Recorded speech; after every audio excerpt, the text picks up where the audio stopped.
Hey guys, it's Josh Leverett, star of K9 Intervention and the owner of CaliK9.com. Welcome to CaliK9.com.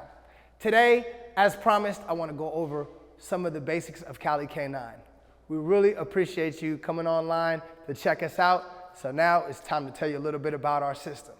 So CaliK9 focuses on 5 pillars: obedience, socialization, agility, behavior modification, and problem-solving technique. And that gives you front to back control, comfortable dog, a motivated dog, and a happy dog. So in order to understand how to incorporate the 5 pillars, first we got to focus on the 16 dimensions of temperament. So in 16 dimensions of temperament include 16 different personality traits of your dog. The first one's going to be indoor activity level, then we have outdoor activity level. We have vigor and intensity, we have the dog's sociability with dogs, sociability with family members, sociability with strangers. We have the emotional stability, we have the behavior consistency, we have the territoriality, we have the dominance with dogs and the dominance with people. We also have the learning rate, how fast the dog kind of chooses obedience, the problem-solving ability, as well as the guard dog ability and the watchdog ability. So when we look at all of these factors, it kind of determines what kind of dog we have. And with those temperament characteristics and traits, some of them range from very high and very low. So when you have an excitable dog, you might have to have outlets to give that kind of dog a job. Otherwise, it could turn into destructive because of boredom. So we have to understand the stimulation that our dogs need. Another thing is sometimes we have dogs with certain dominance with other dogs. So again, you have to supervise play and make sure your dog's also not the one being dominated. So if you're taking your dog amongst other dogs, we have to know what we're looking at to make sure that our dogs are socializing correctly. Another one is going to be things like territoriality, or the guard dog or watchdog ability. A lot of times when our dogs are very territorial of our home, we have to understand that sometimes that's in their nature, and we have to make sure that we have control over some of those impulses. Another thing we got to talk about is the dog's behavior consistency and emotional stability. And for a lot of dogs, if they are very timid or they're very nervous dogs naturally, we have to be conscious that we don't introduce them to things too fast, because sometimes they choose to fight or flight. And if you got a dog that chooses to fight because they're restricted and they can't run, then you're dealing with a dog that ends up with leash aggression. So we're going to show you how to take that anxiety state that your dog has, and we'll turn it into a dopamine state. And the way we tap into that dopamine state is we really have to make sure how to leverage our motivators. So our motivators include the praise, the food, as well as the toys. Now with praise, there's multiple layers of praise. You could just say, good dog. Or you could say, that's a good dog. Or you could say, that's a good dog, run away, make him chase you down and give him some more love. So that will take your praise from just being a little bit of praise to a lot of praise. And that's very valuable for your dog, especially if they're a very nervous dog. Because sometimes nervous dogs don't want to eat and they don't want to play with their toy.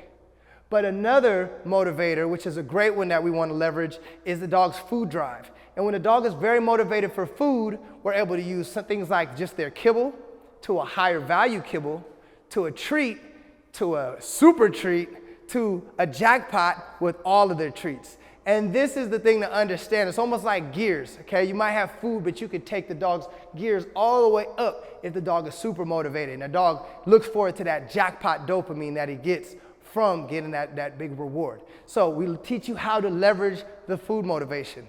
Another one is gonna be the toy drive. And a lot of dogs get in trouble because they chase squirrels, they chase cats, they chase everything moving. And we have to understand that kind of dog. We have to make sure we give that kind of dog an outlet. And when we have the toy drive, we make it a replacement for whatever the dog naturally wants to chase. So no, they can't chase this or that, but they can chase what we have, which is usually a high value toy. So again, there's levels of playing. You could just throw a toy and they could go get it, and that's fun. Or you can make them chase the toy and frustrate them a little bit and then let them get a toy. That's a little more fun. And then you actually engage in tug of war where the dog can be successful and come out on top and victorious with the toy. And again, if the dog is working for that kind of motivation, the dog's gonna be really engaged, and he's always gonna be looking for what's in your pocket and what that reward is gonna be. So very important to understand your dog's motivation. Another one we're going to utilize is just what we call leash pressure. And motivation and leash pressure is this, being able to give your dog a little direction, them come with you, them learn how to turn leash pressure off in order to get one of their 3 motivators. So if you incorporate all forms of motivation, you'll have a dog that is so into you with doing what you do, plus the dog will have urgency. And I think that's the key. A lot of times the dog knows we have rewards, but there's no urgency. And we want to make sure the dog does it and does it now.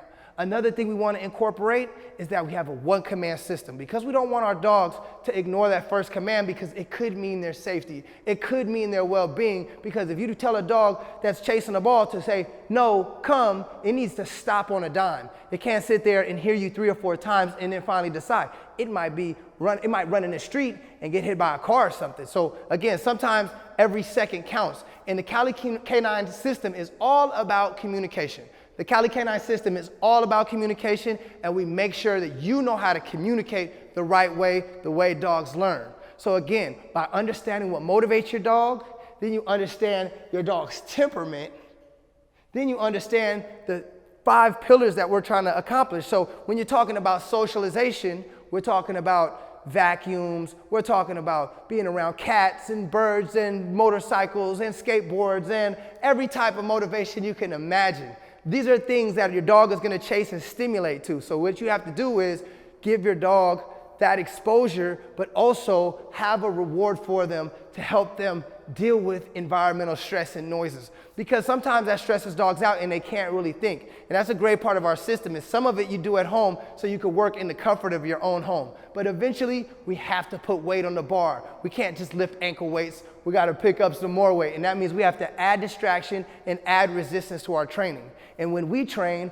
we first start at home, then we go maybe to our backyard, then we go to our front yard, then we go to the side street, then we go to the main street, then we go to the strip mall, then we go to the busy, populated park. It's all about building up that different kind of stimulation, making sure those distractions are everywhere, and making sure your dog is right there at your feet, looking for you, looking for the guidance, looking for your support, and looking for your leadership. And it's very important. If you want to be a leader, you have to communicate like a leader. And in Cali K9, we teach you all the steps into clear communication, making sure your dog is motivated and not scared and not overly impulsive and not overly stimulated by all the distractions that the world has to offer. We have to make sure you are the fun. So you're going to learn how to have a lot of fun with your dog while teaching them about 10 behaviors. And from there, we can continue to teach them new behaviors. So some of the behaviors that we're going to teach in our system is first the break and play. And the break and play is a very important behavior because you want your dog to know how to release from reward and accept this reward and understand that that is why they're working. Then we'll incorporate our box. And our box is going to be our place where it allows them to be straight, it gets them off the ground, it establishes an exact place, so when the dog gets socialized around different things, it knows to stay right in its place. The next one we're going to go into is the sit in the focus, the down in the focus, the stand in the focus. And these are great behaviors just to give your dog different exercises when you can switch positions. Then we start doing it from a distance, so on and so forth. Then we teach you the basic heel command, having the dog find the heel position and then moving forward in heeling. We're keeping the dog's engagement and focus on you. So we'll teach you focus heeling as well as a really sharp, solid recall. And most people don't have the recall they need because when distractions are in their way, you need to make sure you can recall your dog no matter what's going on. So we make sure that you're really solid with your recall. We also want to build up your dog's agility. We want to teach them to hop and go through things because agility is so important to building trust and it's fun for the dog. And the dog also has to build confidence because it has to walk over manholes. It has to walk over bridges. It has to walk over grates. And if our dogs aren't used to that, then when they go outside, they're always going to freak out. And we want a dog that's stress-free. Okay, so after agility, we're going to work on behavior modification. And really that's you communicating clear, making sure your dog knows when it's supposed to get paid and what behaviors are not supposed to happen. And you're going to block and manage certain behaviors as well as motivate and encourage different behaviors. Because if you do that, the dog will have so much more respect for you and trust for you because of your clarity of communication. So we want to get rid of all gray area. We do not want our dogs to be in that gray area. We want them to know exactly what they're supposed to do. And this is why we do have a balanced approach to training, but we make sure the dog is very clear about what they're supposed to do first through learning our obedience method. Then we have the socialization with all of the distractions. Then we have the agility with all of the confidence building. Then we have the behavior modification with the clear communication, okay? The last but not least is going to be problem-solving technique. And when you have those first 4 pillars, your problem-solving is going to reduce drastically. And this is why we don't just jump straight to problems. We deal with the source of the problem, which is engagement, keeping your dog motivated, keeping your dog socialized, and from there, your dog won't have as many problems. But when you do have problems, we cover those problem-solving techniques, and we give you exactly what to do, when to do, and how much to do. So this is what you're going to learn in our system. So one thing about our system is we go through a learning phase, and the learning phase is going to be where you get your dog very used to what you want them to learn. You're showing them, you're showing them, you're showing them, you're showing them through lots of repetitions and being very consistent. And it's really just 15 minutes a day, but it's about being consistent. Next, we're going to talk about proofing, and proofing is where your dog needs to be put to the test. The distractions need to come. They need to learn that they have to stay focused no matter what kind of distraction comes their way. So if you don't proof your dog's really not going to be solid with their obedience. You're not going to have dependable obedience to that level. And the last step is going to be securing the behavior. By securing the behavior, your dog's going to have that consistency. That is you maintaining that black and white communication for the life of your dog, and you doing that little 15 minutes a day just to keep your dog sharp and on point. So this is the Cali K9 system. I'm here to share it with you. We have multiple ways to achieve the Cali K9 system. First, you can do online training. And our online training is just a video series where you copy, do it right from your own home.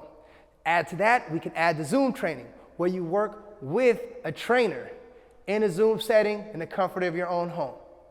After that, you can come to the group classes. So we have packages where you have the online training Zoom classes with the group training. So once you're approved for your group classes, your trainer will approve you. You'll come to one of our facilities, one of our facilitators will be able to facilitate an amazing class with plenty of distractions. So when you do the online training, you can definitely come to the in-person training and make sure that you're getting those distractions in a controlled setting. And the last but not least is going to be our board and train program, where your dog can come in, work with one of my experienced trainers, really make sure that the foundation is there, and from there you can take on and resume to come into classes. We even have hybrid systems where we incorporate a little bit of board and train and then classes. So lots of options. We'd love to have you at Cali K9. We really appreciate you guys watching this video. And if you guys have any questions, feel free to email us at training@calik9.com. Please make sure to go to our social media, our Instagram, our YouTube, and our TikTok. And please make sure to like, comment, and subscribe to our YouTube channel. We really appreciate you guys so much, and we look forward to seeing you at class.